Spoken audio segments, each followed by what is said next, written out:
Hey, this is Matt once again. Welcome back to another video. This is another paid request, this time for Boaz. Thank you so much. If anyone is ever interested in requesting pretty much any type of video, lists, reactions, requests of reviews, re-reviews, topics, or even something like this, feel free. You can send it either directly to my PayPal or join my Patreon. Both things are down below in the info box. And today, Boaz wanted me to do a commentary on the film Code of Silence, starring Chuck Norris. There's a fist behind that beard. And this is the DVD. I actually have the Blu-ray and the player. That's why you might hear something.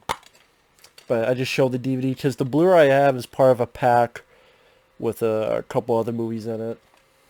This at least has, the poster, little sleeve with chapter selections.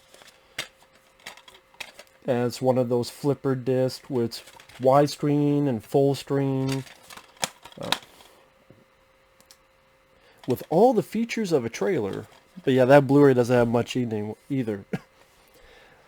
But let's get started. 3, 2, 1, pressing play. We have the MGM Lion. Rah. Bitchin' heat. That lion is a bitchin' heat. That's why he's roaring all the fucking time. He wants some poontang. He wants some pussy. Literally and figuratively. I don't blame him. I'd be pissed too.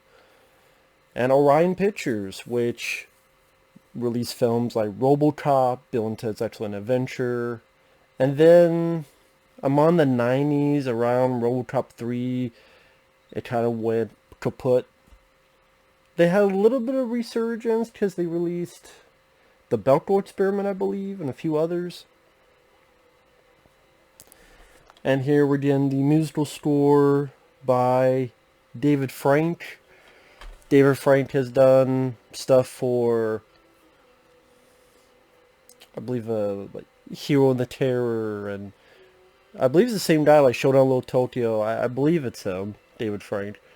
Very underrated musical composer. No one ever mentions him when they talk about music composers, especially in the action film genre.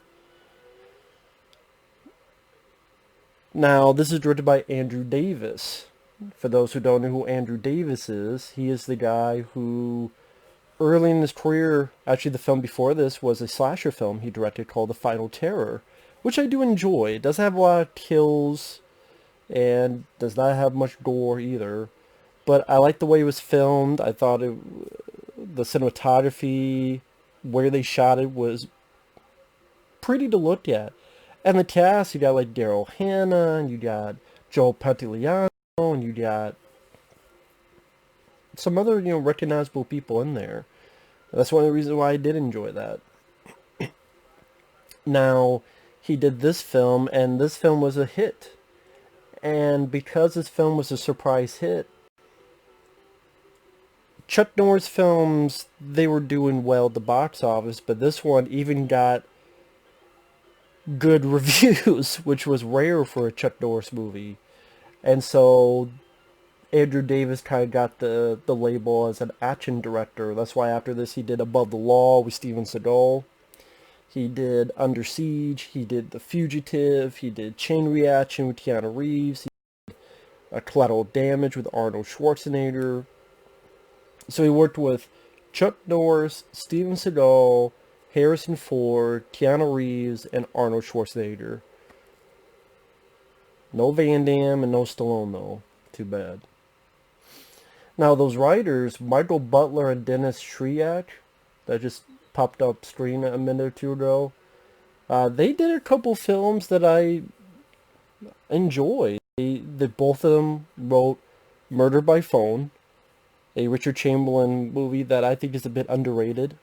It's a fun, goofy, yeah, but it's a fun film where Richard Chamberlain has to battle this guy that utilizes the phone and will send these electrical pulses so your fucking eyes and nose start bleeding, and you like fly out through. I mean, yes, it's ridiculous, but it's fun.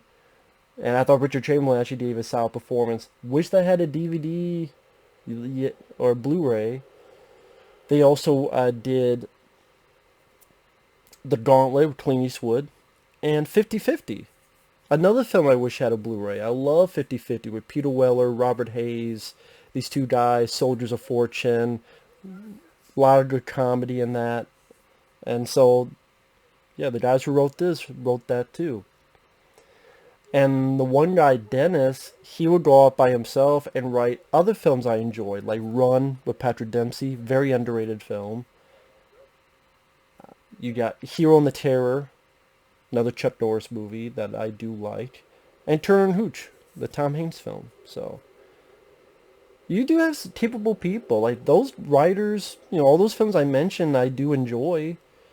And like I said, the director, The Final Terror, Actors Above the Law, The Fugitive, all that stuff. And this just a 6.1 IMDb. Right here we have Dennis Farina, who was a real cop, and then he kind of got the acting bug, and sadly, I believe he's passed away, but Dennis Farina is one of those guys that's it's always nice to see him. He's a very, very solid character actor. Because Dennis Farina, he was in Striking Distance with Bruce Willis. He was in... Oh god, I'm drawing a blank now. But it's always nice to see him in there. And a few of these guys, especially the cops, you will see later in other Andrew Davis movies. Like some of these cops are the same cops you'll see in Above the Law, or some of them you'll see interrogate Richard Kimball, Harrison Ford's character in The Fugitive. Like this guy with the mustache, he's one of the guys asking Harrison Ford when he gets arrested.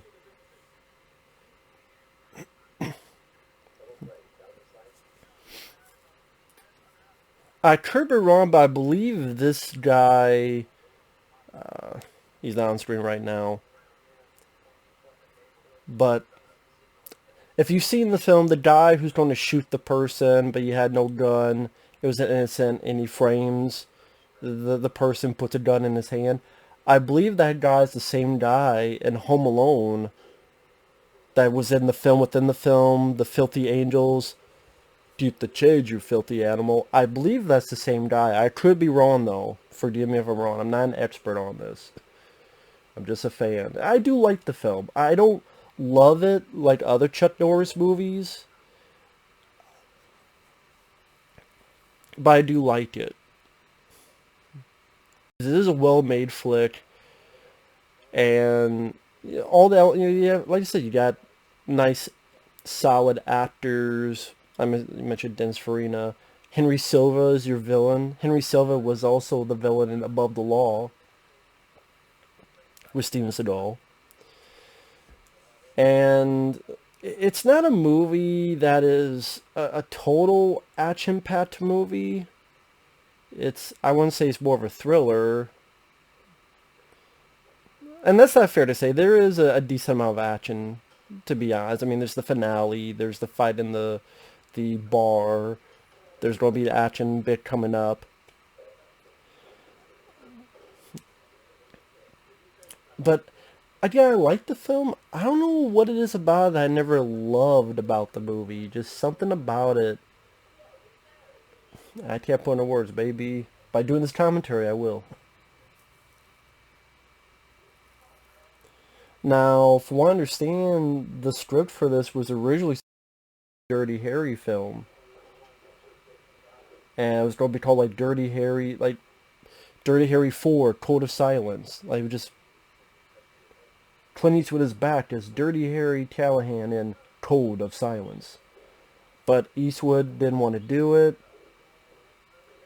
At one point, I think they offered it to Chris Christopherson, but he thought, nah, it's too violent, so then they got Chuck Norris. Now, Chuck Norris, around this time, he was, of course, a martial artist. He had worked with people like Bruce Lee in The Way of the Dragon. And Chuck, got the acting bug. And, throughout his career, looking at the list, he kind of got pulled into doing this villainous role in Slaughter in San Francisco, which most people will tell you it sucks. He did this film that he wasn't really comfortable with because it was... I like the movie Breaker Breaker, but it's not a typical Chuck Norris because I wouldn't say he's trying to be more like Smokey and the Bandit. That's not really the case. It's more of a like trucker CB radio with a little bit of action in it. Good Guys Wear Black, which made money, but I could never get into Good Guys Wear Black. A Force of One, The Octagon, An Eye for an Eye. Silent Rage, which I think is one of his best ones. An Eye for an Eye is good. The Octagon I liked. Force Vengeance, I highly enjoy because Force Vengeance is literally, hey, let's see Chuck Norris kick the shit out of people for like 80 minutes. That's what Force Vengeance is. You want to see Chuck Norris kick the shit out of people for 89 minutes? Here you go. I'm down for that. Now, right before this, he had done two of his more popular films, Lone Wolf McQuade and Missing in Action. And when people think of Chuck Norris, those are two of the films he's most well known for, and this. And then, crazy enough, this was 85. I believe the same year you also had Missing in Action 2 and Invasion USA. And then after this, he definitely worked a lot with Cannon, with the Delta Force and Firewalker and Missing in Action 3, Hero and the Terror. And Cannon Films, word is that they would have these scripts as that, okay, this is for one of the Chucks. These are either for Chuck Bronson or Chuck Norris. Okay, that's for Norris. Okay, that's for Bronson. Let's see which one will do which. Because of Cannon Films, I mean, this is technically not a Cannon film, but that's most of the films he did back in the day. Charles Bronson and Chuck Norris was kind of their two cash cows, as well as the new up-and-comer Michael Dudikoff. If you were to say, like, who are the big three stars of Cannon Films, I would say it's Chuck Norris, Charles Bronson, and Michael Dudikoff.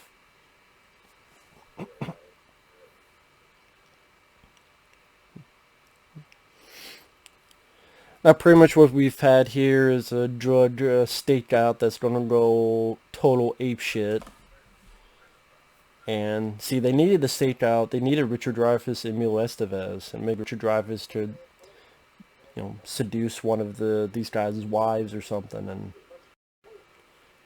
is it love we're after? Why Stakeout's not on Blu-ray, I have no idea. And sadly, with a lot of Chuck Norris films, well, aside from a couple, most of them do not have features. Yeah, here they're all shot to shit. I think some of these guys you would also see in Above the Law. I think one of the guys shot here. I think one of the guys shot at that table, I believe he's the guy Steven Seagal backs with his car, and the guy goes out the window. I could be wrong. I'm not the expert.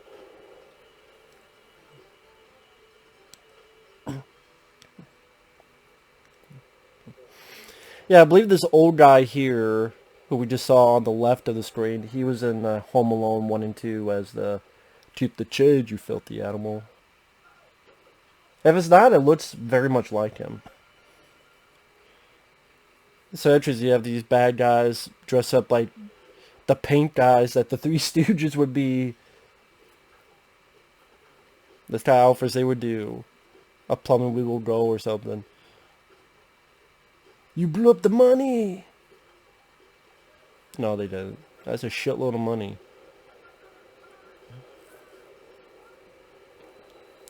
But yeah, you do tell Andrew Davis is a big fan of Chicago. He uses Chicago in many of his films. He's a big fan of the city, big fan of...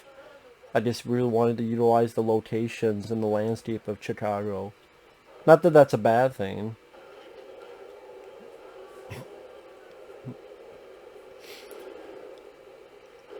It's definitely one of those films that if you're a Chuck Norris fan that's more in tune with his martial arts, maybe this film will be a bit disappointing to you because he doesn't do a whole lot of that. except the little barroom brawl scene. It's mostly gunplay.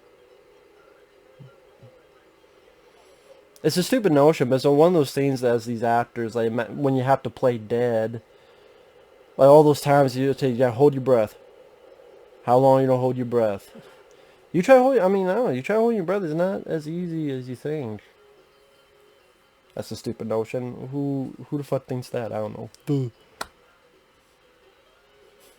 Also, you know, anytime these movies have these phone numbers, you wonder, what would happen if you call? If you, I'm not going to try, but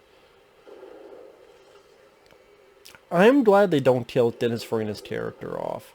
Because he does have a fun, like, personality to him. Now, the first time I heard about this movie, it was, I want to say, it's either the VHS tape of First Blood or Rambo First Blood Part 2. I want to say it was Rambo First Blood Part 2 because both films are 1985. See, that he shot an innocent kid.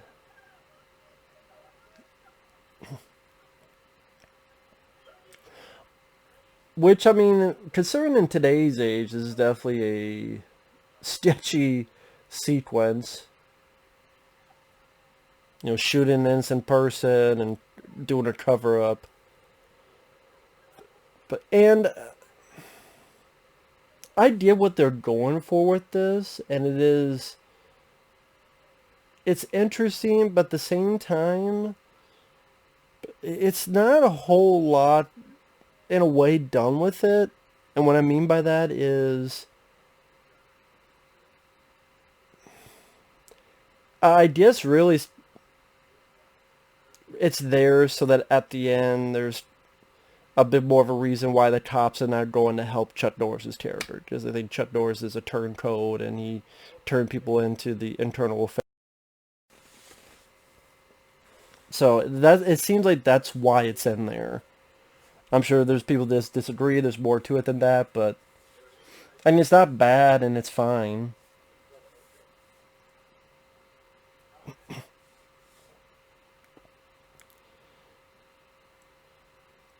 And while, yeah, Chuck Norris is not a thespian actor, I'm a big fan of Chuck Norris. I liked his presence, his look, his tone of voice. And you have actors like Gene Hackman and Al Pacino and Dustin Hoffman that could do almost anything. And then you have people like Chuck Norris and Van Damme and... But even Van Damme, I mean,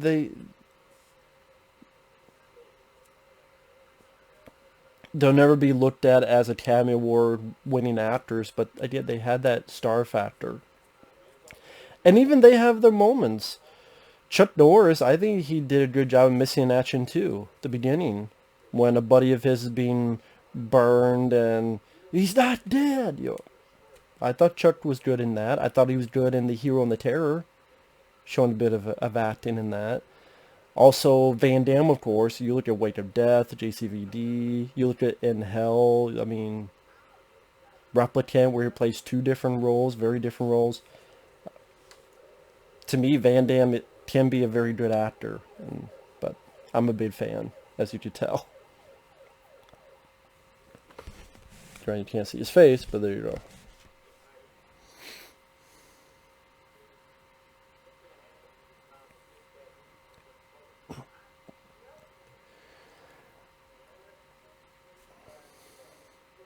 Is that like a turtleneck sweater that Chuck Norris is wearing? I don't know, you don't think of Chuck Norris wearing that kind of sweater. It's like the sweater's so scared it's trying to escape from his body, so it's trying to crawl over his face, but it can't because the sweater cannot penetrate the beard. Like the sweater got that far, but it got stopped by the beard. But we are defenseless against Chuck Norris's beard. We cannot go higher.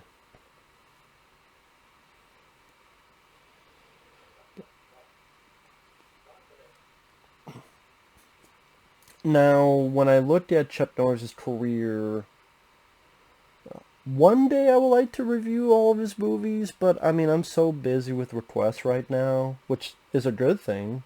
Paid requests. that I just don't have the time. But again, if I were to say my favorites, my personal favorite has always been Firewalker. I think because being a fan of Chuck Norris, that seems like the film his character's having the most fun, smiling and having a ball with Louis Gossett Jr. And that's my favorite fight scene of his, where he beats everyone up in the brawl, in the barroom brawl. Just people come out of the woodwork and just kicking everybody's ass, showcasing his martial arts.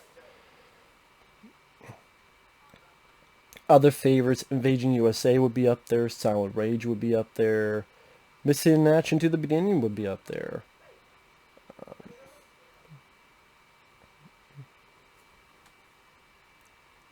Now, when he got into the 90s,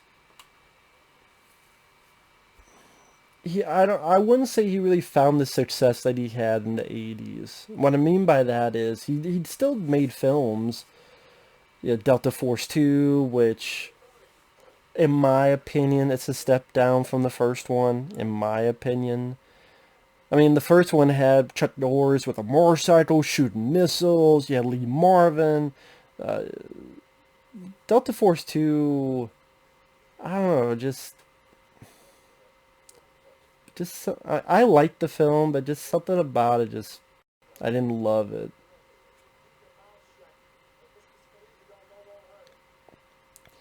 The Hitman is okay. I guess Sidekicks I enjoy. It's more of a family flick. Hellbound I enjoyed, although it needed a lot more action. I think the budget really hurt it because that's one of the last films from, I want to say that was a canon film.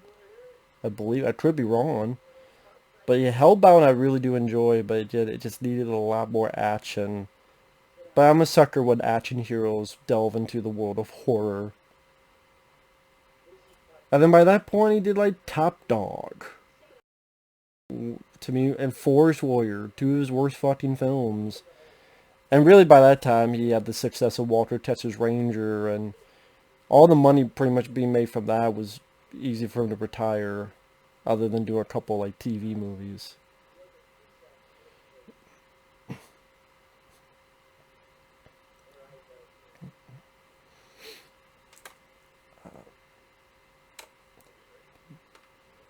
Now, with 1985, this was a damn good year for movies, man. I mean, you think about 85, Rambo First Blood Part 2, one of my all-time favorites, came out that year. Commando came out that year. I mean,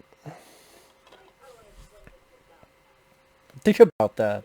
Rambo First Part 2, Commando, film like Code of Silence or Invasion USA. It's a damn, and of course plenty more, but even just with that, it's pretty damn solid. Of course, you always have to have the captain get mad at the cop.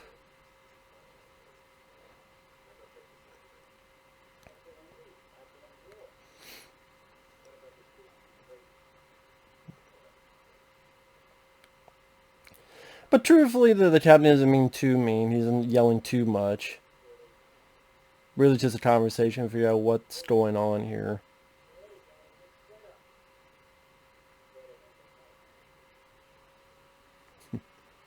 Yeah, good setup. Too bad it went to hell. If you're wondering what that noise is, I do have a fan underneath my laptop. I do that because I just like to keep my laptop cool. So the microphone's picking that up, if you wonder what that noise is. Then there's Henry Silva, which I remember way back in 1980, he was in a film called Alligator, very underrated creature feature flick with starring the late great Robert Forster. And Henry Silva was the hunter brought in to kill the big giant alligator. Almost a crocodile. It was called alligator, but it's a crocodile. The alligator, but he gets his ass eaten from it. He was also in a segment in Amazon Women on the Moon. I believe it was that, where instead of believe it or not, it's bullshit or not. He hosted that. That was a fun bit, and very underrated comedy. Amazon Women on the Moon. no one talks about. And after this, he would be in, like I said, Above the Law with Steven Seagal. Which there are a certain amount of similarities when you compare the two. You know, both have a martial artist as a Chicago cop. Both have Henry Silva as the villain. Hell, both have a 3-word title, Code of Silence, Above the Law. They have the same director, Andrew Davis. Even some of the little small bit actors you'll see in Above the Law, so...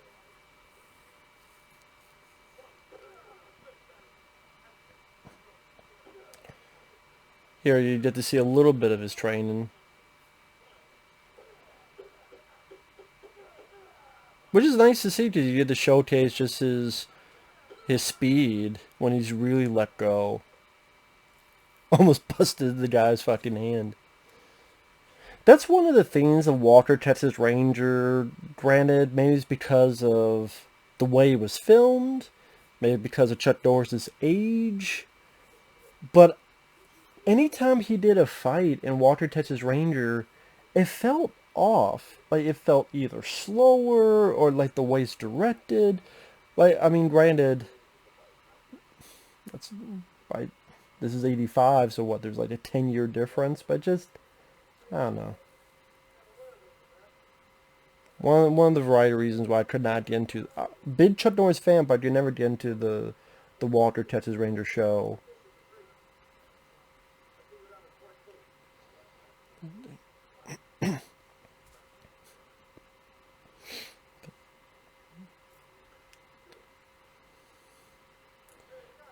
What are you signing? Signing for birthday gifts? Sign for the Christmas bonus? No, it's the sign like, hey, this guy is A-OK with me.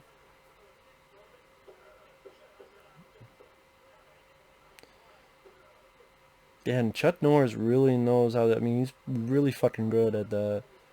Very talented martial artist. And showing his power and showing his speed. Which is a nice setup for later on in the bar scene. So that you showcase, yes, he is a guy who's a martial artist. We've established it here.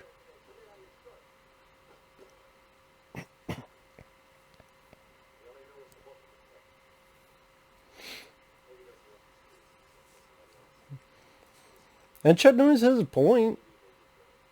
A very valid, good point that for some reason no one wants to listen to it. But I mean, that goes into the title. Why it's called Code of Silence. I always forget there's a fucking robot in this movie. I have a feeling anyone who watches this film forgets, oh shit, that's right, there's a fucking robot prowler, like a wannabe Johnny Five. This black gangsta Johnny Five. Right, remote controlled. This was, I mean, for a film that seemed like try to be a serious, real film, this is always, it's fun. Right, I'm glad it's in it, but a kind of a weird choice. Almost like the Happy Birthday Paul in Rocky 4, which I love in that movie too. But it's still, weird doesn't automatically mean bad. Just weird for weird is like, here's this fucking robot named Prowler. And of course, so that when Chuck Norris is by himself, he has this sumbitch to take out the trash and do a little bit of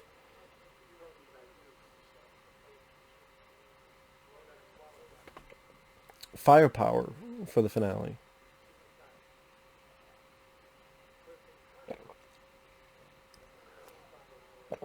It was inspiration for RoboCop. The perfect cop. RoboCop. See, they stole this. They stole from this for RoboCop.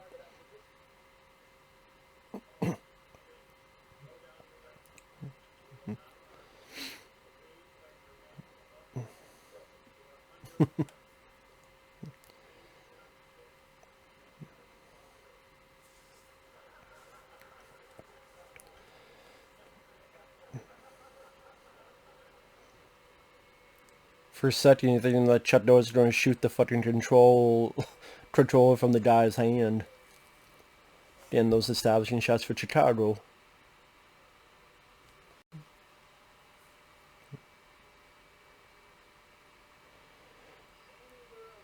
But again, when you think of Chuck Norris, it's interesting about how the whole legend of Chuck Norris came about. And I do wonder what is the exact origin of that. But of course, we know about the Chuck Norris fats, and you do say a variety of fats. You know, if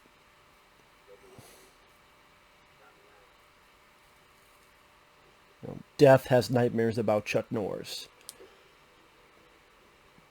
Chuck Norris has another fist behind his beard. Chuck Norris does not do a push-up. He is pushing the earth down.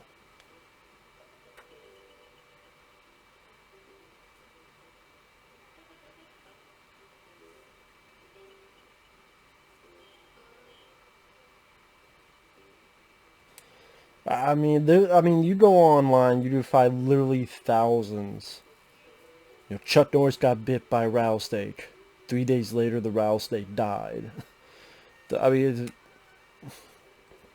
it's fun. It's fun to read.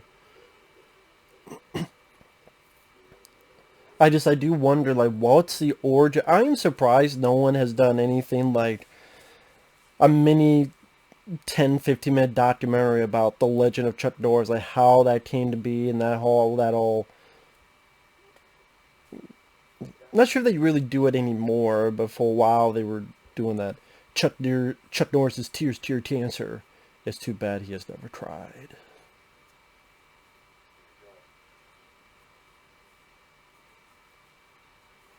You pretty much need to do a whole fucking commentary just saying Chuck Norris fats. And even Chuck Norris was on, I think it was the Best Damn Sports Show period, with Tom Arnold and some sports guys.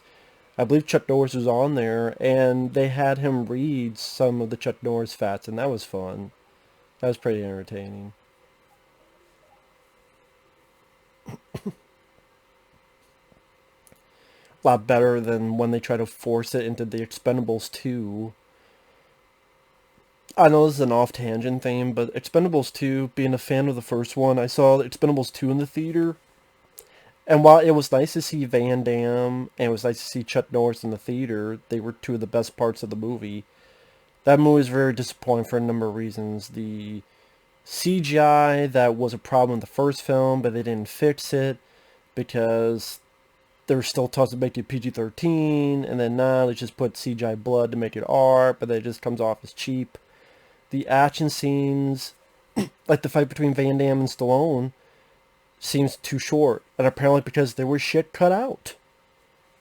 Like, I don't know if there was a scene they were supposed to fight with axes or some other weapon they were supposed to fight with. Like, apparently there's a lot more. There's more footage of Van Damme and Stallone fighting in Expendables 2. But yeah, let's cut out the action in an Expendables movie. But Chuck Norris was good in it, in the few bits that he was in. I don't think we need a Chuck Norris fat, because it was too much like winking the audience for the entire movie. Also, when he came out and you're playing the good, the bad, and the ugly music, why? It would be more, granted, more of an in-joke, I guess you could say. I wouldn't say in-joke, but more of an Easter egg in a way. But if you had, say, the theme to Lone Wolf McQuade or Missing in Action or something else from his filmography playing during that, I think it would have been much more satisfying.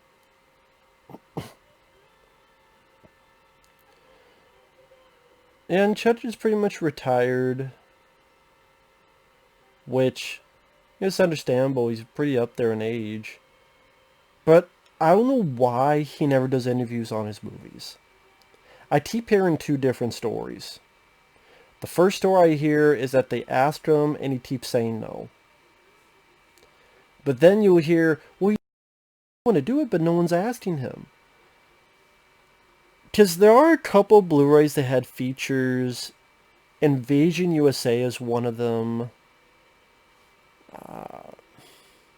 I think the Delta Force has a Blu-ray that has features. Like I said, I know Invasion USA has one. I swear there was another one. I don't think they've done it for Missing in Action, which is crazy, because, that got 3 movies. Maybe if I see the list of films, I'll remember. Technically, the Octagon has a feature about the making of the film, which is nice. Let's see. Invasion USA, the Delta Force. Like, the Hero and Terror Blu-ray came out. There's really no features on that, sad to say. Lone Wolf McQuade, there's nothing. Silent Rage, there's nothing, which is a fucking shame. Sidekicks, I don't even think you did on DVD in the US, or maybe you did at one point, but it was out of print. Wait. But let's go back to the movie. But yeah, I don't know what the whole story is. He either doesn't want to talk about films, or no one asks him. I don't know. I keep hearing different stories. I don't get it. I do not get it. I know at one point he was, I guess you would call a born again Christian. So I don't know if that's one of the reasons why he doesn't talk about his films. Yeah, I can only speculate. You see Wonder Woman 1984? This is 1985. You don't have every single fucking person wearing goddamn banana yellow and pink pastels. This is 1985. Wonder Woman 84 is like, everybody wears these crazy, pink. Like, look at this scene. Maybe that's, I mean, granted, it's not a mall, it's an art gallery, but still.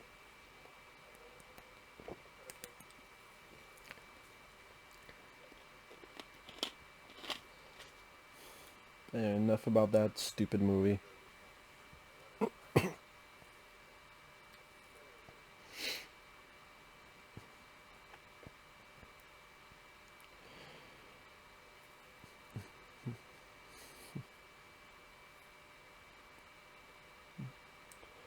Another thing I think about when I see Chuck Norris here is in one of the Evening with Kevin Smiths. I forget which one.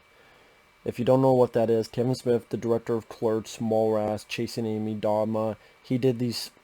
He's done a couple, but it's in one of the first two. The first one or the second one. Might be the second one. Evening Harder. It's some guy. It's a Q&A session. He gets questions. He'll give answers. And someone tells about how, hey man, don't ever shave the beard, and how, you have people like Chuck Norris, Chewbacca, even Jesus. If they shave the beard, they just look too weird, man. Maybe they lose all their power. Like, lose all. And Kevin Smith is like, wow, you got Jesus, Chewbacca, and Chuck Norris all in the same sentence. It was much funnier than I make it out to be.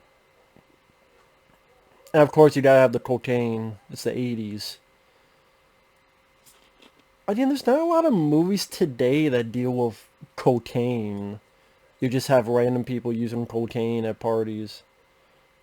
That'd be funny if one of these Marvel or DC movies just randomly has people doing the cocaine. See, that's what Wonder Woman 84 needed. Needed people doing cocaine. Pedro Pascal needed to be just doing shitloads of cocaine. See, that's how he should have got his power. Fucking magic cocaine. Cocaine.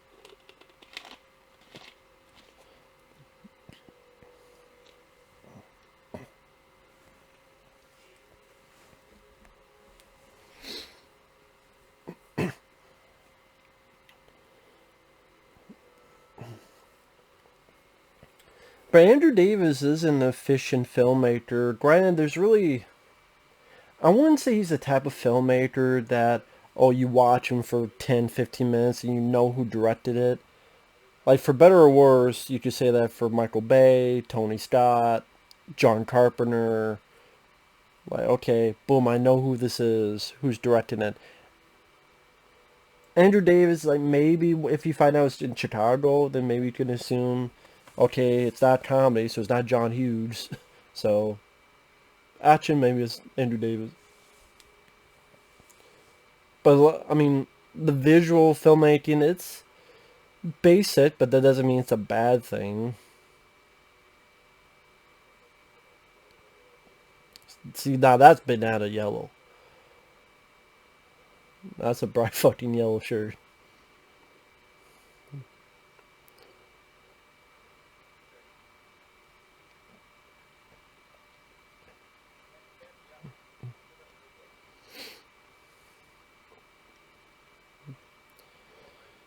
Can you imagine if this movie was like To Live and Die in L.A. and right in the middle of it, Chuck Norris gets killed and we're left with this fucking other guy? I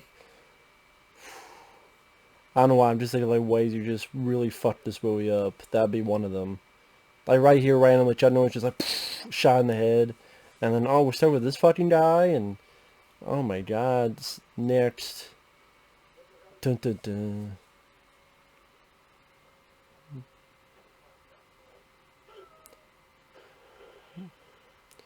That's a $2 stunt there. Listen, Mr. Rogers, I want you to sit down now. I'm gonna break your ass. Your old ass.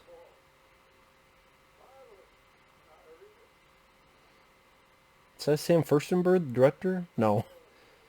He looks a little bit like Sam Furstenberg, the director of American Ninja 1 and 2. Like, if you see pictures of him, this Daniel, he looks a little bit like him. Doesn't sound like him, but looks like him.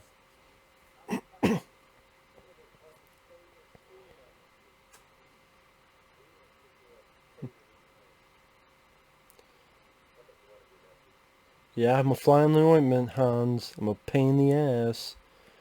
So maybe you should get your fucking ass popped. Get all the zits out. Stop fucking with me, old man. Or kung fu your ass off this fucking yacht.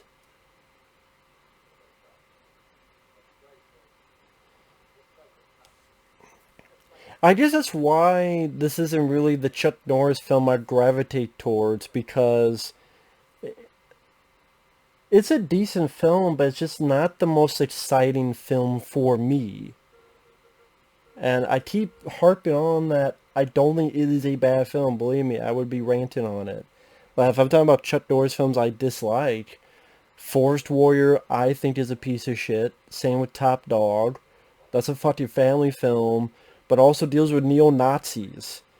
You make a film about two dogs, but then it deals with fucking neo-Nazis. That's like making a fucking Ninja Turtle film, but it also deals with, they go after rapists and who raped one of the turtles.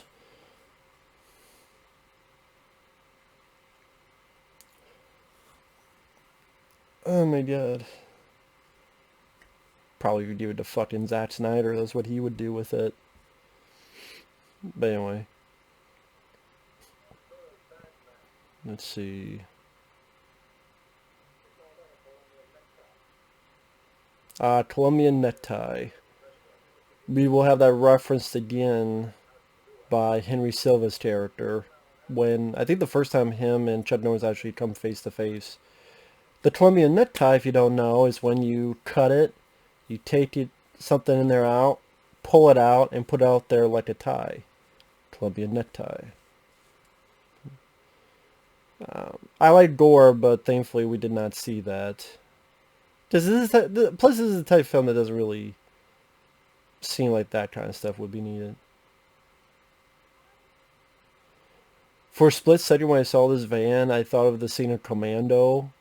Like we were just, oh, now speak to the devil. That's why. It's been a while since I've seen this movie, but I'm like, oh, okay, no wonder why. I'm like, something with that van. Funny enough, Commando the same year. You know, regular house. Boop, boop, boop, boop, boop.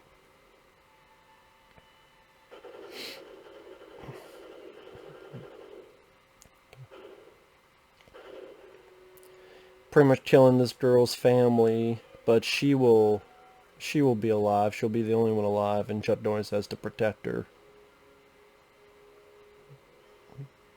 And that's the thing when you have action movies like this. You have a villain that's of a different nationality, different ethnicity.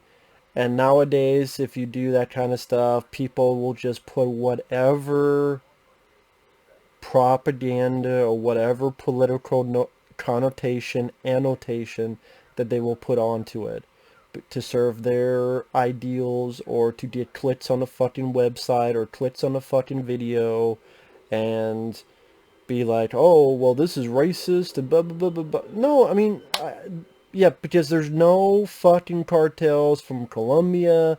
There's no fucking bad guys in any country in the fucking world. And by the way, there's plenty of other movies where the bad guy is white. You ever see Tango and Cash? Who's the bad guy in that? Jack Palance. Who's the bad guys in Lethal Weapon? Gary Busey? He's white. But, you know, it's I have Vernon Wells and Commando. I'm gonna kill you now. I'm gonna shoot you between the eyes. I'm gonna shoot you between the balls. Put the knife in me. Don't have no knife. Put the knife in me. If a friend's watching, he knows what I'm referencing. But here's these three thugs: Huey, Dewey, and Louie.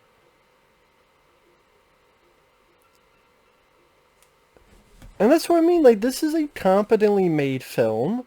It's just, again, it's what do you prefer of a Chuck Norris movie? And it's nice that he does something a bit different, not just the same routine thing over and over again. It's just if I go to see Chuck Norris, I would rather put in Firewalker or Missing in Action Films or Silent Rage. Killing the Terror doesn't have a lot of action, but like I said, I'm a sucker for when they go a little bit into the horror genre. Hero and the Terror, especially the whole opera, like almost Phantom of the Opera type of house building, I should say, and the killers and the crooks and nooks and crannies of it all. Crooks and crannies, yeah. Crooks and trannies. See, there's a crook and there's a tranny.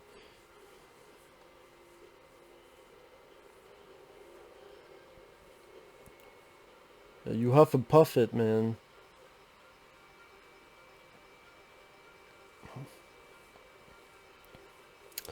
Nice jacket that Chuck Norris is wearing, though. Trying to remember what... I think there's something on the back of that jacket. I forget what it is. Well, that's a stupid fucking hiding spot. Like... That's like the worst fucking hiding spot. You just gave up, didn't you? Dumbass. Why didn't you hide, like, behind the fucking dumpster and crouch? You would have been perfectly fucking fine. Because there's like a shitload of boxes and other shit. You'd be covered. But yeah, what the fuck do I know?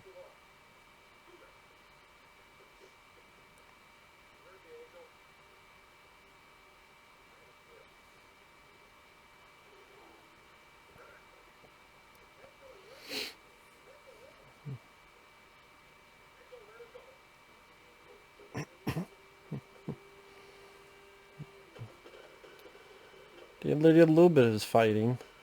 Ooh, nice two-piece and a biscuit combo. You're too late, fucker. Go back to fucking school, man. You look like a substitute teacher.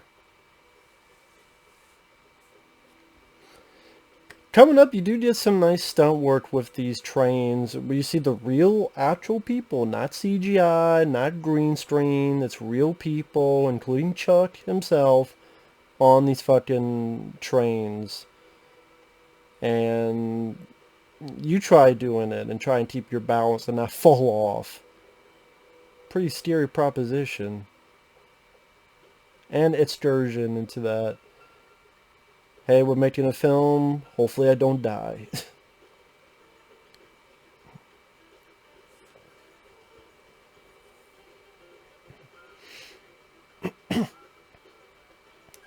So I guess that's the thing, that if you go into this film, I guess some would say it has maybe a little bit of a better written story, and maybe a little bit of a better acted Chuck Norris movie compared to some others.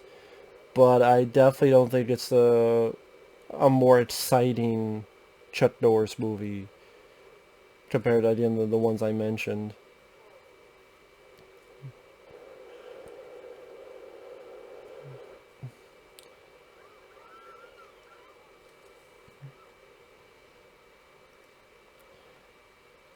Now, why did he have his gun out already? He could have maybe snuck up on the guy and he wouldn't notice. But really the guy turned because he heard a bunch of people screaming. Ah! It's like, Chuck, why don't you just sneak up on him, kung fu his ass? Here we go. And yeah, he does showcase a nice backdrop of Chicago during all this. And then that's one of the things that makes the scene interesting, is that they're in between these gigantic tall buildings. So it's not just a plain background. So because you see all these buildings, there's a bit of some weird physicality of, they're really there in the middle of the city. So you feel a little bit of the danger, a little bit more of the... And yeah, that's actually Chuck Norris right there. You see his face plain as day.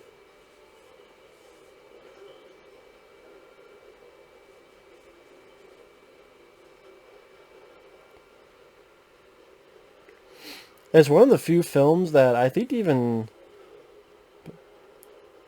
I know Roger Ebert liked it. I don't know if it was both Siskel and Ebert. Might have been.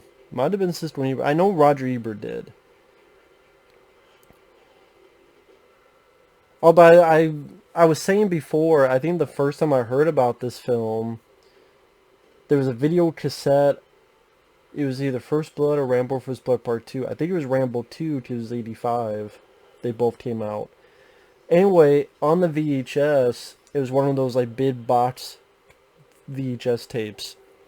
And after the end credits, it would show a bunch of trailers for films of the time. So one of them had like trailers to itself, Rambo 2, and The Terminator, and this film, Amadeus, The Glitter Dome, which is a made-for-cable movie at the time with James Garner and John Lithgow. Yeah, The Glitter Dome. And there's a few others. One, I forget what it's called. It stars Nancy Allen and the guy from American Werewolf in London, the lead guy. Not Griffin Dunn, but the lead guy. I forget the name of it.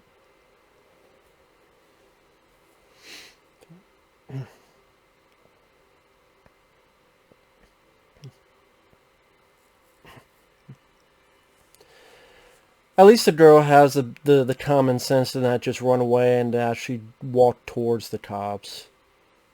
There's a lot of times you still have a character do that. You know why? Just to make the movie longer. But at least that's not the case here. But now, I think on Wikipedia, there's some type of info that apparently in this scene, this actress, who was one of her first films, maybe her first film, said, well, wait a minute, Chuck's character hugged my character, and he's like, nah. I was like, well, that's what I mean. If you don't hug my character, wouldn't it seem like your character's an asshole? And like the director got mad and said, you need to apologize to Chuck Norris. And she says it was like she apologized to Chuck Norris, and Chuck Norris looked at her like, what? But everyone has said that Chuck Norris is a nice guy. I've only heard nothing but nice things. Like Andrew Davis said he was a nice. Well, it wasn't Andrew Davis. It was Dennis Farina. Dennis Farina said he was a nice guy. This girl here, I forget her name. I think it's. No, I don't know. It doesn't say on here. But yeah, this girl said he was a nice guy. You've only heard the nicest of things about Chuck. Not many horror stories you've heard about him, unlike, say, Steven Seagal. So pretty much the opposite of Seagal.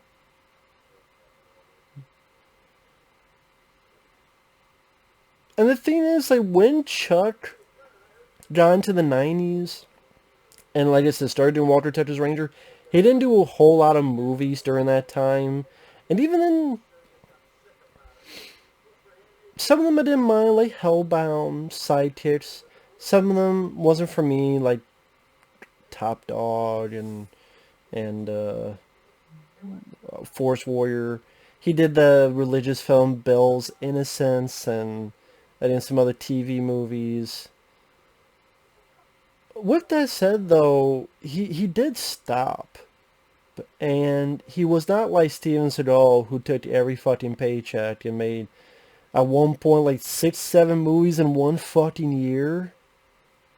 At least 5. It was at least 5 movies in one year. It was at least 5. And you're like, what the fuck?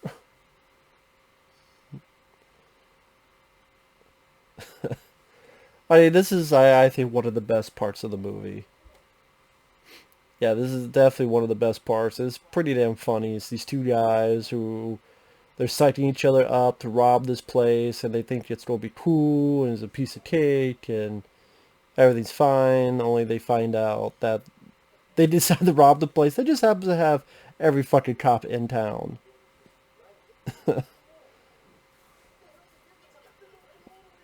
Granted, it has nothing to do with the plot, has nothing to do to further the story, but it's still a scene that elicits a laugh, and it's just very successful because of the timing of it, and at the end, they're so gun ho and they're so amped up about it, and you got the sunglasses like psych each other up. Is like they're gonna have a great surprise.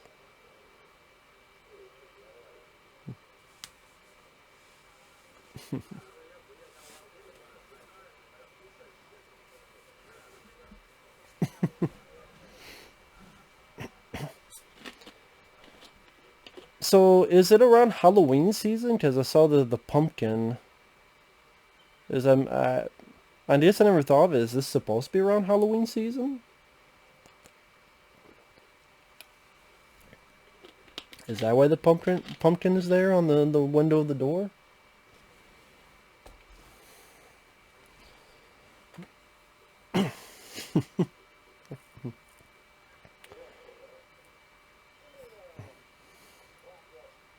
Sorry, now I'm just watching the film. I need to not do that. I do apologize. I'm not the best with commentaries because I didn't work on the film. So, but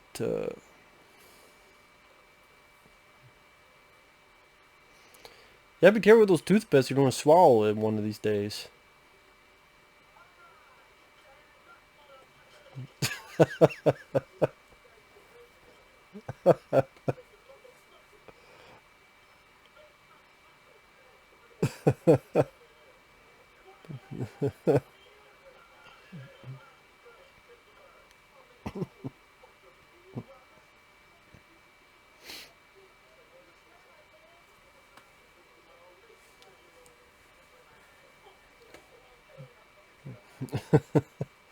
And now they're even arguing with each other.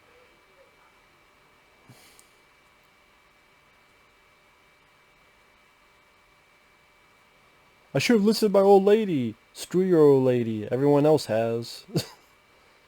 See, it didn't further the plot of the story, but that was a fun bit of levity moment. That's pretty damn funny.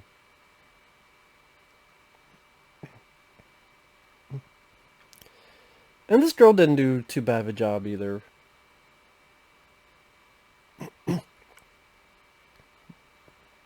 I don't know well she's done, but again, she did fine.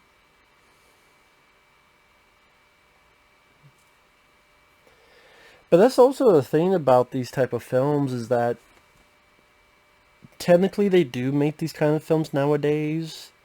Either they get a rarity of getting into a theater. Well, nothing gets in a theater nowadays. But when theaters were open, when theaters were a thing, once in a while you'd have a film like a John Wick, or some would say The Equalizer, some would say the Olympus Has Fallen movies. They would get into theaters, but for the most part they would be in streaming. And there are good ones out there, either with Scott Adkins or even with Michael Jai White or some other guys. Debt Collectors in 2020, that was a good one. VFW, right, that's a bit more of a horror, but that still had that old school bits of action, Assault on Precinct 13 style feel to it. You have VFW, that's a good one. Or the more crazy movies like Guns Akimbo, or even in theaters, Bad Boys for Life. But so it's nice to see that it's not blanked out of existence, but it's definitely not. It's definitely a different world when it comes to action movies here compared to now. And you don't have a lot of like big mainstream action heroes of the new capacity.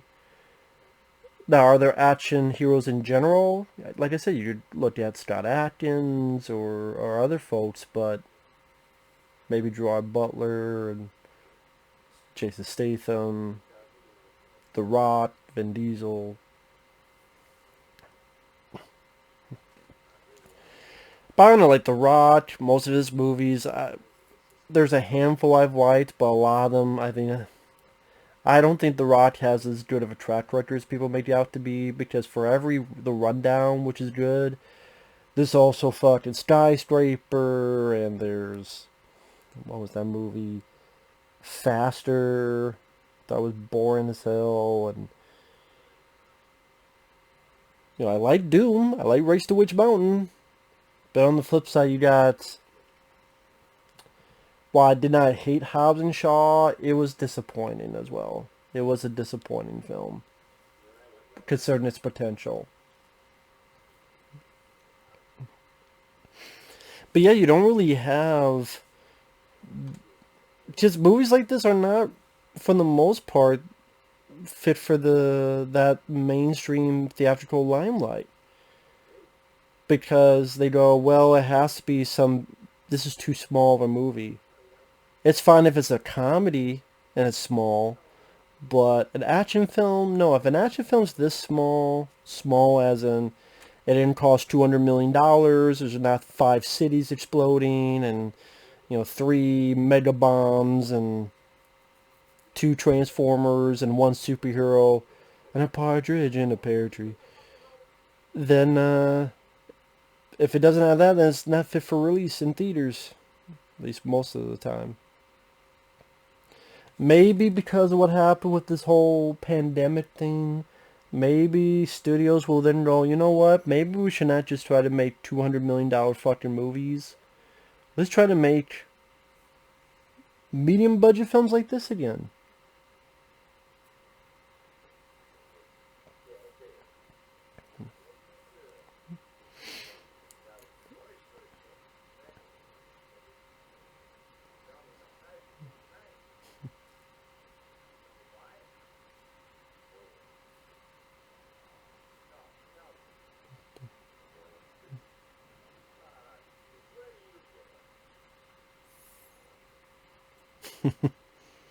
I mean, just matter-of-fact type of dialogue delivery. Where do you get off? Right about here. And like, Chuck knew what kind of guy he was. I think he even said in an interview that you have people like Pacino and Dustin Hoffman, like those are actors. People like me, there's a certain thing we can do. If we try to veer off too much, then we run into problems. So yeah, I think he knew kind of where his wheelhouse was, and he would do a little bit different, like Hero and the Terror and Top Dog, but I mean, he kind of knew what people wanted from him. And I think I was saying before with his filmography, pretty good when you look at, that amount of movies and you look at like how many of these films you actually enjoy. It's a good chunk of them. It's a good chunk of them. There's not a whole lot of Chuck Norris movies I would call I hate. I mean, what, Slaughter in San Francisco, which is very, very early in his career, and that's because he plays a villain, and the movie itself is awful, and he kind of, it seemed like he got fucking tricked into it. Forest Warrior, Top Dog, yeah, that stuff, and I know I would not care for stuff like Bill's Innocence, where the fuck, and but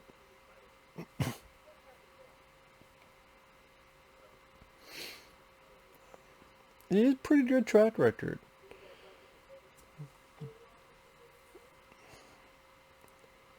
And it's funny, Wonder Woman 84 back then, I don't know, 20 minutes ago or so. And a lot of times in this day and age, we have this thing of people love the 80s now, and they want to reference the 80s. They want to bring back the 80s, or have a movie set place in the 80s. I hate to be the bearer of bad news. I love the 80s, as well as the 90s. You could promise you don't bring that back. 9 times out of 10, it's not. Because I think a lot of these guys and gals, they don't understand what 80s mean. They look at these movies as cheesy, corny, silly, goofy, blah, blah, blah, blah, blah. But folks like me and my friends, we enjoy these movies, and yeah, if you have a moment that deep down you know is silly or you know is goofy, you appreciate the sincerity of the excess. The movie's going to be excessive, but also take it seriously and not being an annoying, winking at the camera, self-absorbed, hey, we cool, hot shit, this is funny, man. Parody of itself on purpose. It's like the old saying, imagine, okay, let's say you watch someone accidentally slip on ice and fall their ass. And there may be a party that laughs. But if you're seeing someone look, oh, I fell on my ass, it's just not as funny. That's the thing, is that when it's genuine and a weird sincerity to it, it comes off that's much more endearing or fun or entertaining compared to this constant fucking winking. It just... And these guys were trying, and in my opinion, successfully achieved making good, solid entertainment.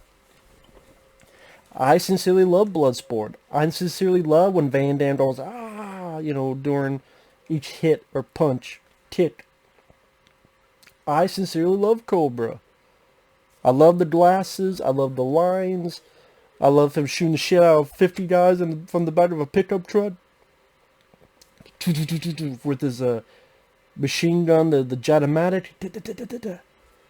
You're a disease, and I'm the cure. It's where the law stops, and I start. Sucker. I sincerely love this film. We're talking about 90s.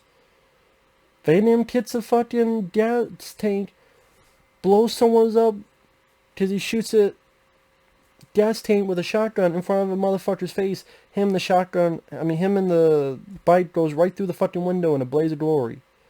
Awesome. I love that stuff. But we don't do stuff anymore. We can't do people laugh and cheesy. You know what? Sadly, in this day and age, there would be a lot of people that would laugh. There would be a lot of people that would mock it. But there's that select few like me and perhaps you and others that would not. And that's another thing, like I'm looking at this old computer screen. I mean, this is 85. Computers were very different. And people, what's dated? Every fucking movie's dated. When the film comes out, fucking 2 weeks after it came out, it's dated already. Because another brand of shoe, another brand set of clothes, something has already come up. All these superhero films, trust me, give it 10 years, most people will say the shit is dated. You can still like it.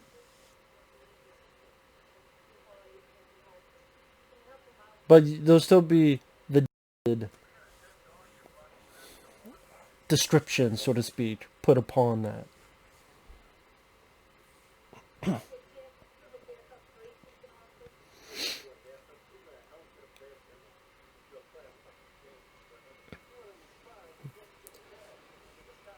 And see, this is that code of silence thing where no one backs him up because of this old fuck.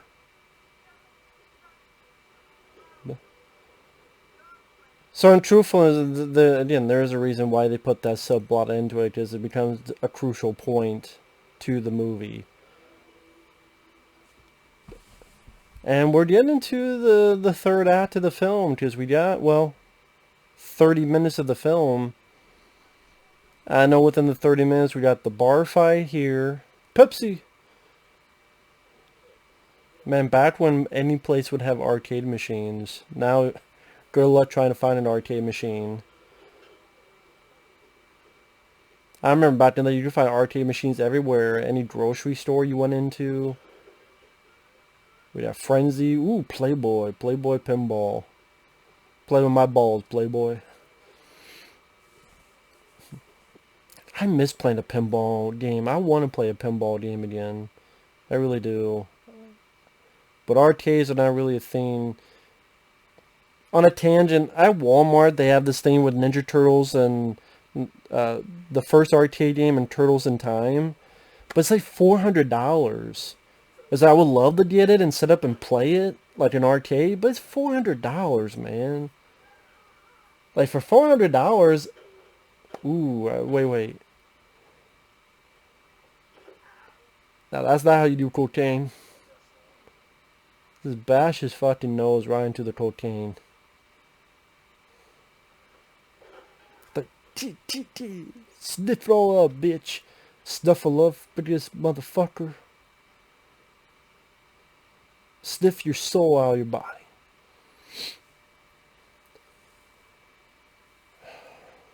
See, Snuffleupagus from Sesame Street, he'd be a cocaine user. Just total cocaine abuser. Big Bird, he'd be taking acid. I think he's an acid guy. No, weed. Big Bird is more of a weed guy. Oscar Grouch, he's more meth. Fucking meth guy, crystal meth. But yeah, Big Bird more a weed guy. Elmo, ecstasy. Now that's an ecstasy guy right there. With his fucking persona, you definitely tell Elmo's taking a shitload of ecstasy.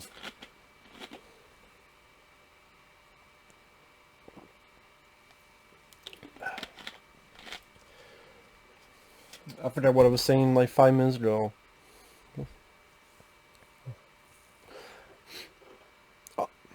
Here we go. We got the nice bits of fisticuffs here. It's not humongous, but still some nice stuff.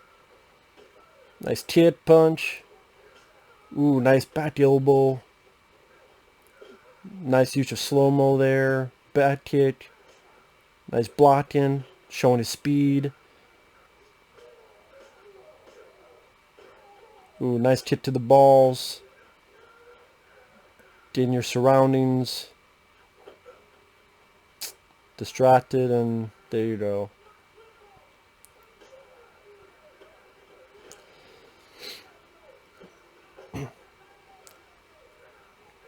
And actually, letting himself get beaten up. Not every action star would be willing to do that. Just, I mean, that's why I appreciate people like Van Damme. Like, you watch a lot of Van Damme movies, he does get beaten up quite a bit. I mean, in Cyborg, he used to shit it out of him and crucified, and he lets Dolph Lundgren beat the shit out of him, and Universal Soldier, and good night, asshole. The comeback. That's the thing, you get beaten up, it makes the comeback even that much more richer.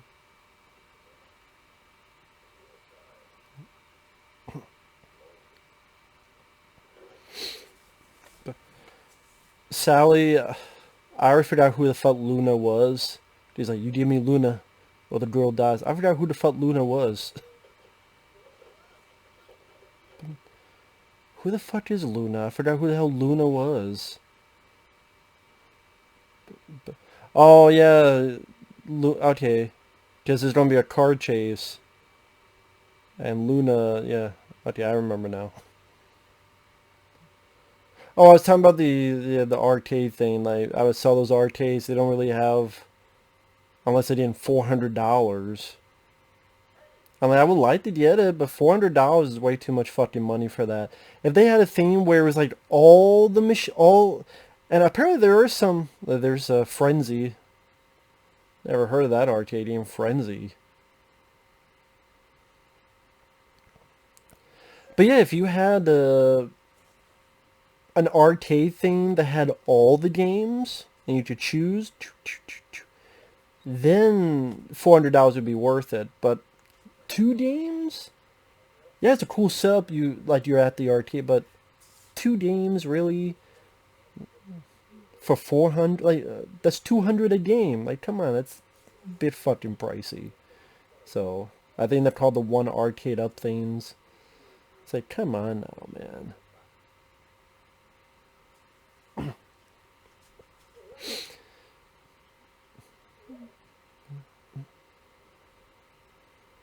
And Dennis Fernan was the only one to help him out and get him up.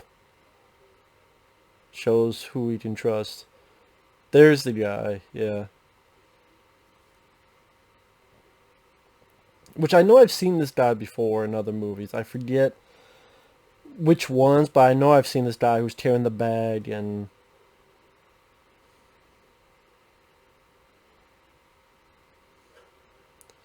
these old ass cars. It's also one of those things that you look at these films back in the day, like the stuff that on a filmmaking aspect was in their benefit for a variety of reasons. For example, no cell phones. Because of cell phones and technology, then to make it easier on the story and the script as to why, well, how come just take pictures with your phone, just call on your cell phone. There's surveillance everywhere, and every traffic light has pictures, and it just makes the writing of a story more complicated, and you have to work around that. And even just the way films look, like the way being shot on film, and not putting stupid fucking filters, going, no, we want the scene. This is how it's going to be lit. You have to do it on the fucking set. This is how it has to look on the fucking set. So it's on the fucking film. Not shoot whatever and then filter it up so it's fucking red or yellow, all this other crap. And just that so digital that it becomes almost unreal in a weird way. Like, even real life is not as clean and digital as some of the new moves today. I know that doesn't make sense, but this is how I view it. But I just see why this film was a hit. I mean, like I said, it's a bit more of a seriously written script compared to some other Chuck Norris films. And you got your little bit of fisticuffs, a little bit of gunplay, you got a car chase, you don't have your finale, big bang finale. You know, with an audience who wanted just a fun time at the movies on a Saturday night, you kind of get almost the whole package with this.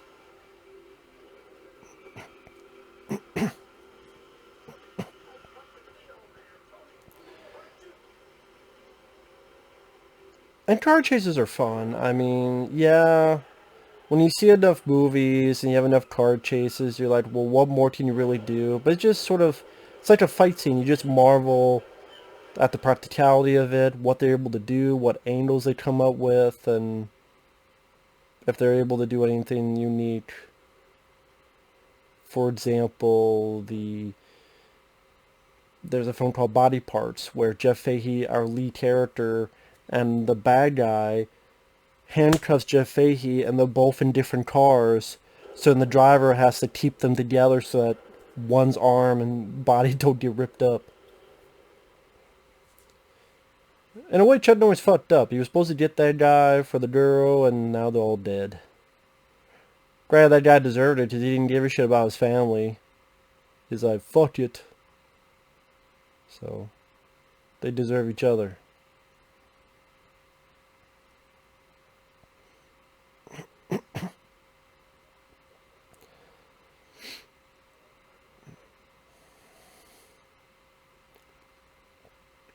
Even have that fire in the background there. That's a nice little detail. The showcase, at least the location of where he's at, so it doesn't look like he just teleport to a brand new place. No, there's actual synchronization compared to the scene we just previously saw.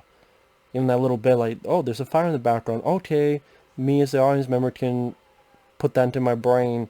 That's where that okay. Nice. That's sexist. The woman is tied up and the bad guy is a guy. And this is sexist. It's sexist. Women, she needs to use her Jedi powers to fly out of here and lasso a fucking lightning until she finds a new game called the Birds of Prey. And then they answer the call while busting some ghosts, because then wants to wonder if this is a black thing or some other thing, and why did you not catch me in the crowd? So you see, because none of that, this is sexist. Sex and ist, sexist.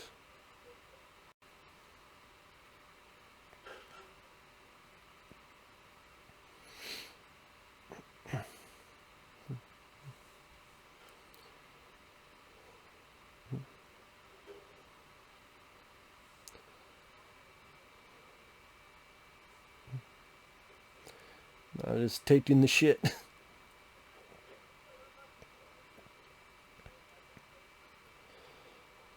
I think Little Bit is going to get that Prowler thing. Then, director definitely wants to showcase Chicago. But hey, if you're from there, you're proud of it, why not? Dub Bass. The Chicago with Dub Bass.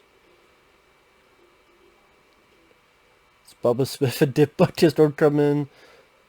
And they're going to help Chuck Norris. Bubba Smith, Hightowers, don't call the police academy, and they're going to help Chuck Norris. There you go, Chuck Norris meets police academy. There you go, police academy and Chuck Norris is instructor, and you just have Chuck Norris watching all this hijinks while do do do do do do do do do do do do do do. There you go, Chuck Norris and Police Academy 8. The smell of fear.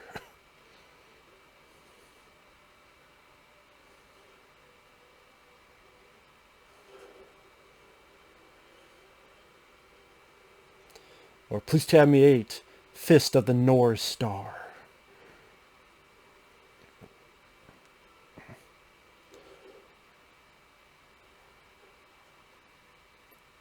Yeah, they're going to get his remote control Johnny 5 to wipe out the competition. I think Short Circuit was 86, I believe. A year after this, now that I think about it.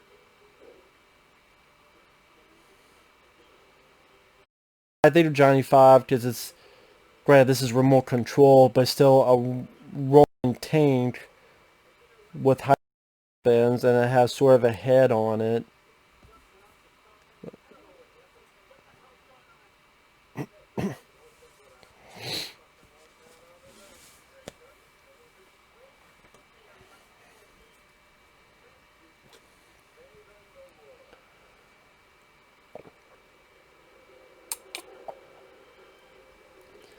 Well, of course, you don't save the world. It's Chuck Norris. He can do it.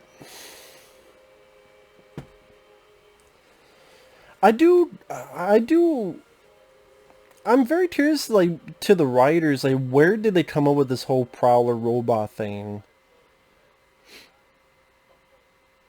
I'm surprised they didn't just have Chuck Norris try to do it by himself, but I do think it's, again, it's interesting, this whole Prowler thing.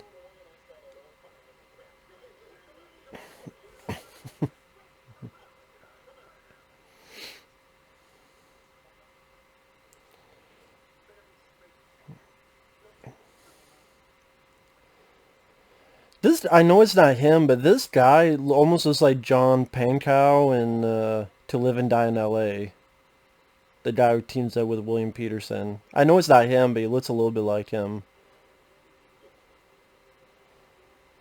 Which, that's a request that's coming sometime this month. Someone requested that. And you know what? I actually liked it more and watch it the second time around. Maybe because I knew what was going to happen, so I was a bit more prepared. But anyway, I'll talk about that sometime this month. But, good, nice stunt work. And I understand the idea of using CGI because it makes it less dangerous for the stunt people. But at the same time, stuntmen and women, they do want to do this. They want to have this job and they want to support their kids. And as shallow and as horrible as it sounds, they will tell you, we know the risk. We know the risk. Like the poor guy that passed away doing Triple X. That stunt in the near the end of the film with the whole bridge thing and parachuting down. Or not even parachuting, but whatever you call it.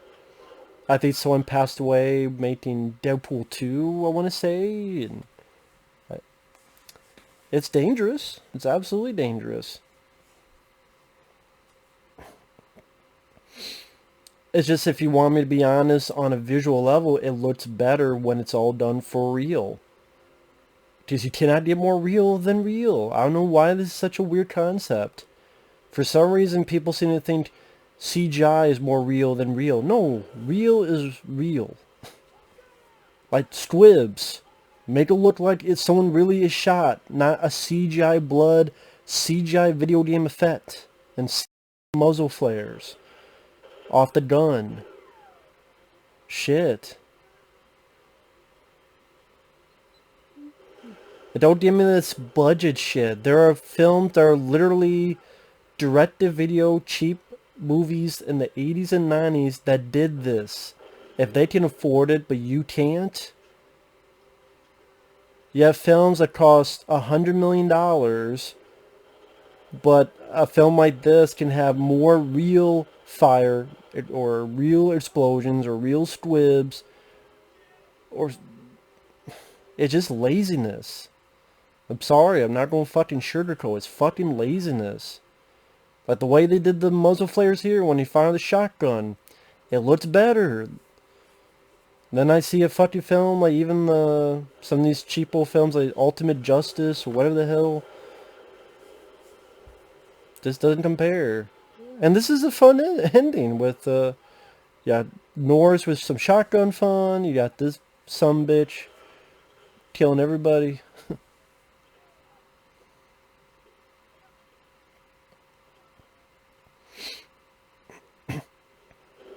Boom. I wonder if any of this was edited down for the MPAA. I mean, the MPAA was always a bother for almost any movie in the 80s, so I wonder if they had any issues with this stuff.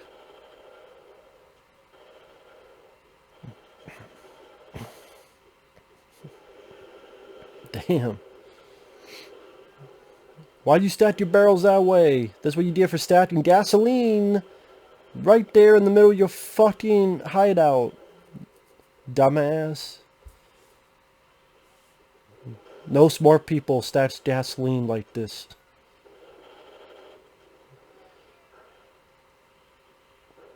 Now see, it'd be funny if just out of the blue becomes a sci-fi movie and now this robot, like lightning hits it and now it's a being that's alive and it wants to murder everybody and Chuck Norris has to fight this evil robot. I'd see that movie. If it made that turn, I'd be like, that's a weird turn for the third act, but I'm down for it. I'm up for it and down for it. And see, another thing to appreciate is the way this scene is edited. It's not confusing. It's not ADD efficient.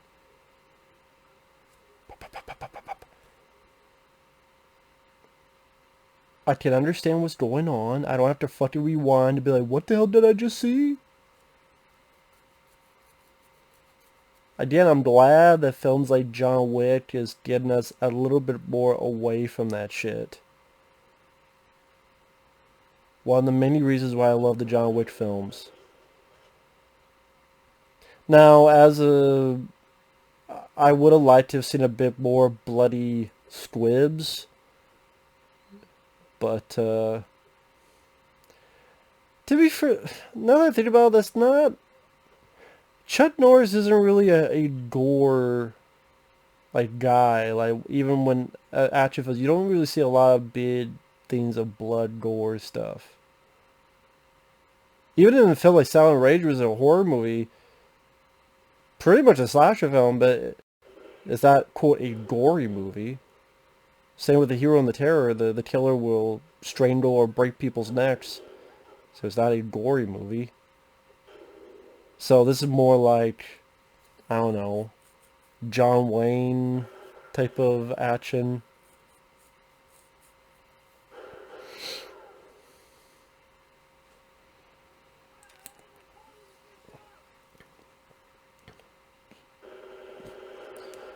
Fuck you, SA.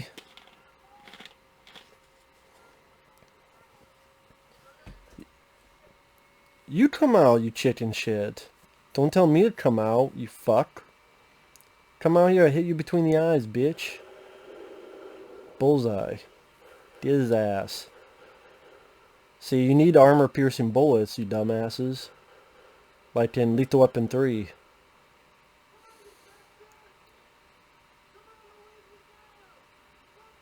He's dead, dipshit. Thanks for listening to me. You're welcome. Here's a bullet for your time. With the old 6-shooter. And that is a thing. I don't think this makes the mistake, but you gotta be careful with those 6-shooters because there's a lot of time where you have a 6-shooter, but then there's like 7, 8, 10 shots from a 6-shooter. And I just maybe go, well, if that's the case, why just make it another regular fucking pistol, not a 6-shooter, if you're not even going to be able to fucking count right. You know, but there's some that do it. I don't make a mistake.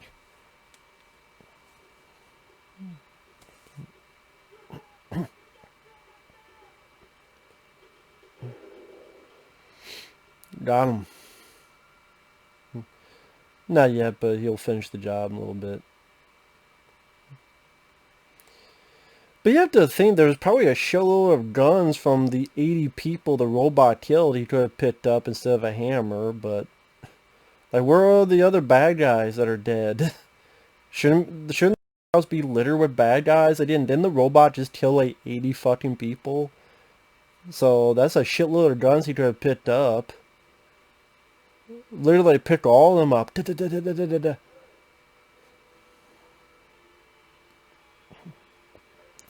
Chuck Norris taking a sweet ass time they did down there.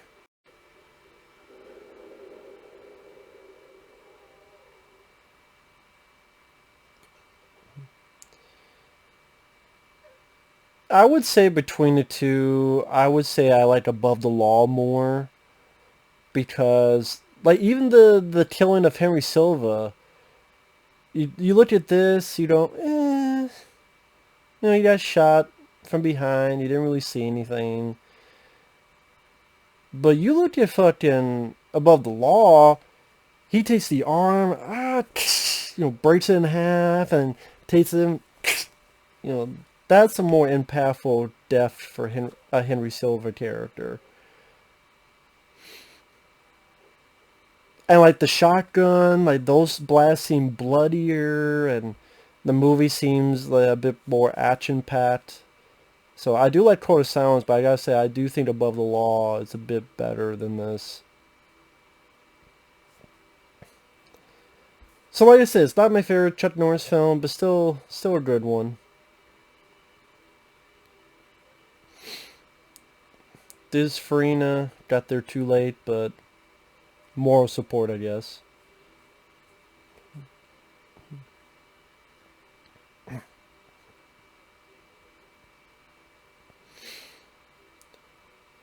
You know where to find me in Texas.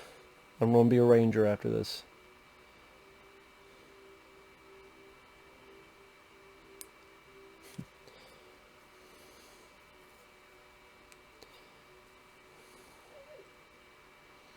You want to know why? Because anytime Chuck Norris goes into Taco Bell, he transports it to the border. When you're with Chuck Norris, you will need to take an umbrella to see Purple Rain.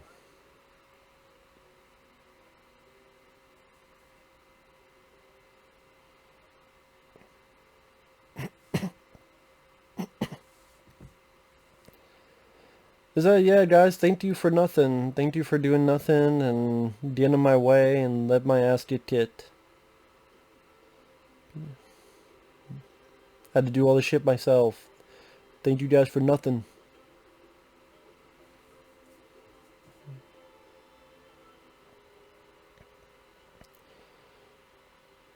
It's funny, like, all the cops get there, but really to do nothing but just have a thumb up their ass. Yeah, we were too late. It is what it is. And so looking through it, we got Chuck Norris, Henry Silva gets second billing.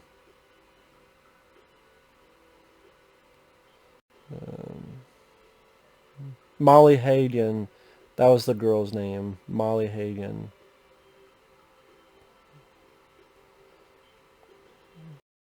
Let's see. I'm sure some of these people I've seen other, like I know some of these people turn up in other Andrew Davis films, like Above the Law and The Fugitive and others. Like I said, some of those cops you saw at the end, they will interrogate Harrison Ford's character at the beginning of The Fugitive.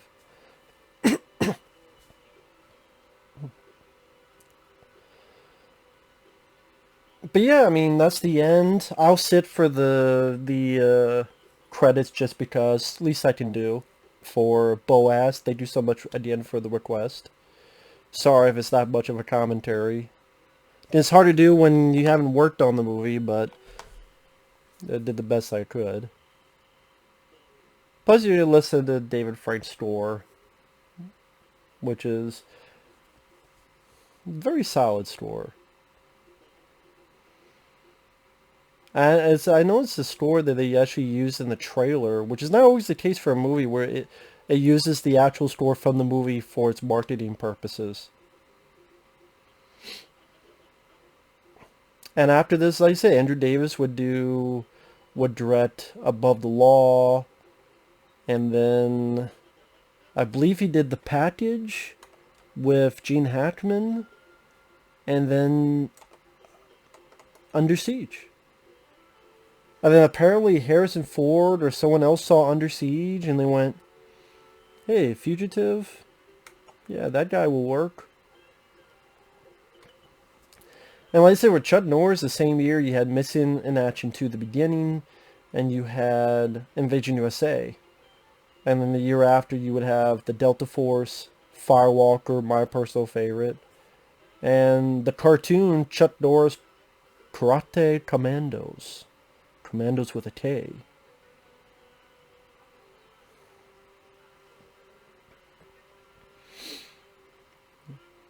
And pretty much most of these other films after this he would do with Canon Films. Delta Force 2, Hero and the Terror. So, sadly, it's one of those things where I don't know if it's just because he was loyal to Canon Films and they gave him this exclusive deal. Because, like, this is an MGM movie. So, it's surprising that, granted, they could work with Canon or someone else, but like no other studios, I guess, maybe they tried, I don't know. Prowler, provided by Robot Defense Systems in Thornton, Colorado. Uh-huh. But I was saying that with the studios like 20th Century Fox or Warner Brothers or Paramount, I wonder if they thought of, hey, Chuck, you want to work for us? Maybe. Again, it'd be nice to have like Chuck Norris talk about his history of making these movies. But this was Orion Pictures and MGM, not Canon, so. But yeah, that's my commentary for Code of Silence. Thanks for watching. Take care. And we will see you later. Bye-bye.